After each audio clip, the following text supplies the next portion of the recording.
Hi, my name is Immaculate Narada, and I wanted to talk about the Parks Land rule and how it can be used. As we all know, the Parks Land rule usually it's used. It's a formula that is used to calculate the amount of fluid in milliliters that should be given to a patient with burns over the first 24 hours of care. We will then define variables like this. So we say that the TBSA is equal to percentage of total body surface area band, and then we also have the weight in kilograms. To calculate the TBS, you'll use the rule of nines.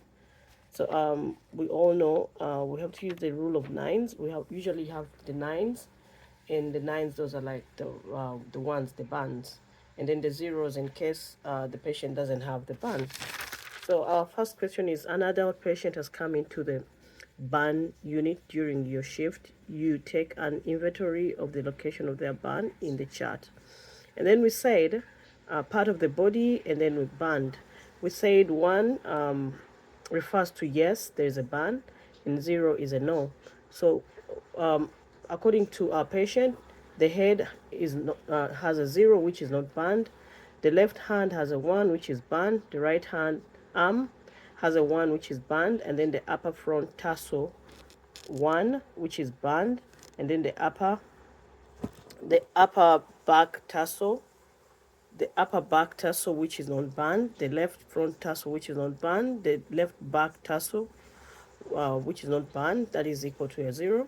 Then the upper left leg, which is not burned, that is equal to a zero. And then the upper right leg, and then the lower left leg, the lower right leg, the upper right leg, which is one, which it has a burn, and then the lower left leg, which is a zero, and the lower right leg, which is a zero, and those are not burns. So our question, as you can see my work, how I actually did it.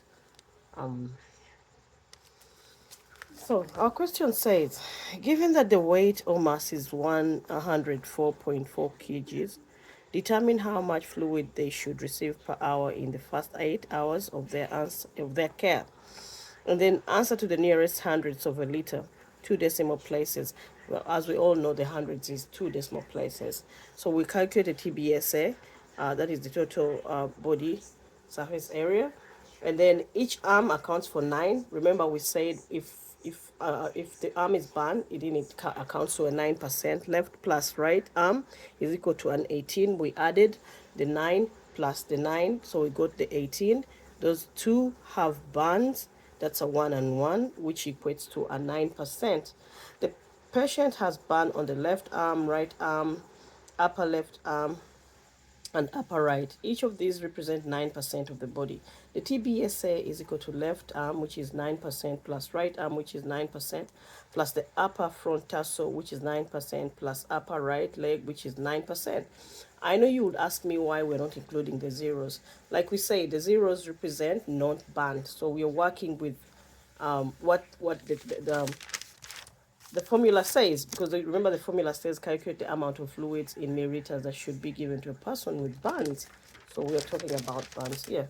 So we apply the Pax formula, which says that the fluid in milliliters is equal to 4 milliliters times the total body surface area in percentage times weight in kilograms.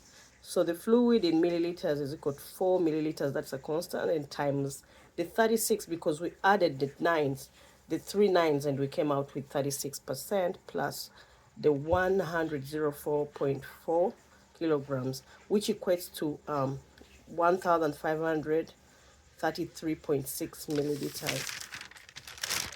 Let me show you that too. So this is what I did. It's upside down, but there's a proper attached that I sent. And then, so we calculated the fluid to be given in the first 8 hours. Remember, they said in the first 8 hours, and then we have a 5% of the total fluid, which is given in the first 8 hours. So the fluid in the first 8 hours is equal to 0.5. How do we come up with the 0.5? It is the 50 divided by 100, which makes it a 0.5 times what we got, the 1,533.6 milliliters, what we got when we we were using our formula to find the T, using the formula of the Parks formula, which is fluid milliliters and 4 milliliters TBS percentage times weight kilograms. So calculate the hourly from the first eight. Remember, we had you first calculate the first 8 hours. Hourly rate is equal to total fluid in first 8 hours over 8 hours. So our hourly fluid was, remember we multiplied the 0.5 times 1533.6 and we came up with 7,516.8 milliliters. So hourly rate is equal to 5,016.8 milliliters divided by 8 hours, and so we came up with 936.6 milliliters hours. Then we converted the milliliters to hours, and since the answer needs to be in liters, we converted the milliliters to liters. And 1 liter is equal to 1,000 milliliter. Hourly rate is equal to 936.6 m that we got, milliliters, sorry, per hour, per the 1,000 milliliters. Remember, we are converting to liters. So the answer we got was a 0.9396 liters per hour. But remember, they said we have to round to the nearest hundreds of a liter. So we got a 0.94 liters. We rounded off 9, so it made it a 0.94 instead of 0.93, 4 liters per hour. So that's the answer that we got, which is this. Thank you for listening.